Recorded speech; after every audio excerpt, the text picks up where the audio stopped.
Hello student, welcome to এডুহাব Bangla. তো দেখো, যারা যারা এনটিপিসি এবং রেলওয়ের গ্রুপটির জন্য প্রিপারেশন নিচ্ছ, তো বিশেষ করে যারা এনটিপিসির জন্য প্রিপারেশন নিচ্ছ তাদেরকে একটা সাবজেক্ট নিয়ে তাদের অনেক প্রবলেম হচ্ছে হিস্ট্রি। যে স্যার হিস্ট্রি কোথা থেকে পড়বো, কারণ আমাদের সিলেবাসটা হিউজ সিলেবাস, আমাদের ম্যাথটাকে দেখতে হবে, রিজনিংটাকে দেখতে হবে, সায়েন্সটাকে দেখতে হবে। তো ইতিহাসটা অনেক বড় একটা সাবজেক্ট। আমরা যদি দেখি ইতিহাসের মধ্যে তিনটে সাবজেক্টকে আমরা ভাগ করতে পারি: প্রাচীন ইতিহাস, মধ্য ইতিহাস এবং আধুনিক ইতিহাস। কথা হলো যে কোথা থেকে পড়ে আমি ম্যাক্সিমাম স্কোর করতে পারবো। ঠিক আছে, তো সেইটা নিয়ে আমরা আজকে আলোচনা করব। ওকে, তো দেখো, আমরা যদি দেখি প্রাচীন অ্যানশিয়েন্ট টাইম থেকে যদি দেখি, তোমরা সিন্ধু সভ্যতাটা ভালো করে পড়ো। সিন্ধু সভ্যতা, সিন্ধু সভ্যতা, সিন্ধু সভ্যতার কোনগুলো পড়বে তোমরা? তো কোথায় কোন সাইট খুঁজে পাওয়া গিয়েছে, হরপ্পা কোথায় পাওয়া গিয়েছে, লোথাল কোথায় পাওয়া গিয়েছে, কোথায় ধানের অস্তিত্ব পাওয়া গিয়েছে, কোথায় ড্যান্সিং গার্ল পাওয়া গিয়েছে, কোন ধাতুর ব্যবহার জানতো না, এগুলো লিস্ট আপ করো, একটা পেজের মধ্যে এটাকে নোট ডাউন করে নাও। ঠিক আছে, এবং ভালোভাবে। নেক্সট আমরা পড়বো মগধ। মগধটা পড়বো। মগধে কি পড়বো? যতগুলো বংশ আছে, যতগুলো ডাইনেস্টি আছে, সেগুলো প্রতিষ্ঠাতা এবং তাদের কি টাইটেল ছিল, উপাধি কি ছিল, উপাধিগুলো জানবো। এবং যদি বেশি করি তাহলে আমরা কি পড়বো? গুপ্ত পিরিয়ড। গুপ্ত পিরিয়ড এবং মৌর্য পিরিয়ড, এই দুটো ভালোভাবে পড়বো। গুপ্ত ও মৌর্য, গুপ্ত ও মৌর্যটা আমরা ভালোভাবে দেখব। গেল। মেডিভেল থেকে তোমাদের তেমন কোনো প্রেশার নেওয়ার দরকার নেই। মেডিভেল থেকে শুধুমাত্র শুধুমাত্র যদি দেখো, দিল্লি সালতানাত থেকে প্রতিটা ডাইনেস্টিকে লিস্ট আপ করবে, কে প্রতিষ্ঠাতা ছিল, কে শেষ ছিল। ওকে, আর অ্যাডমিনিস্ট্রেশন দেখবে কার কার।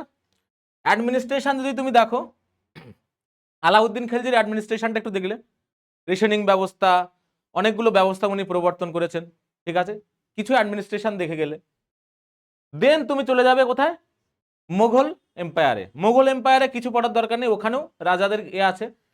তো মুঘল এম্পায়ারে আকবর, আকবর আর শেরশাহ, এই দুজনের অ্যাডমিনিস্ট্রেশন অবশ্যই পড়বে এবং একটু ভালোভাবে পড়বে। এটাকেও একটা পেজের মধ্যে নোট ডাউন করে নেবে, ব্যাস হয়ে যাবে। আমাদের টার্গেট থাকবে কি? Modern Indian freedom struggle. সাল কত থেকে হয় এটা? 1857 থেকে 1947। ওকে, কি পড়বো? 1857 মহাবিদ্রোহটা ভালোভাবে পড়বো। কে কোথার থেকে লিড করেছিল, কে কোথার থেকে লিড করেছিল, কে নেতা নেতা ছিল, কোথার থেকে লিড করেছিল, এটা আমাদের এক্সামে বারবার দেয়। তারপরে আমাদের যে মেন টপিক থাকে কংগ্রেস। 1885 আমরা জানি কে কংগ্রেস। কত? 1885। কংগ্রেসের অধিবেশন, কিছু কিছু ইম্পর্টেন্ট অধিবেশন আমরা পড়বো, সবগুলো পড়ার দরকার নেই, কিছু কিছু ইম্পর্টেন্ট থাকে। 1800 যদি বলি 85 থাকে, 86 থাকে, 87, প্রথম চারটে তার সভাপতি জানলাম আমরা। 96, 1896। তারপরে যদি আমরা দেখি 1907, 1916, 22, এগুলো আমাদের পড়তে হবে। তারপরে যদি দেখি যে গান্ধী, গান্ধী পিরিয়ড থেকে আমরা কি দেখব? শুধুমাত্র মহাত্মা গান্ধী দ্বারা যে আন্দোলনগুলো করা হয়েছিল তার সালগুলোকে তোমরা জানলে, কত সালে কোন আন্দোলন হয়েছিল। ওকে, কিছু ভাইসরয়কে নিয়ে আমাদের পড়তে হবে, কিছু ল নিয়ে পড়তে হবে, যেমন মন্টেমিল্লো রিফর্ম, রেগুলেটিং অ্যাক্ট, এগুলো নিয়ে আমাদের পড়তে হবে।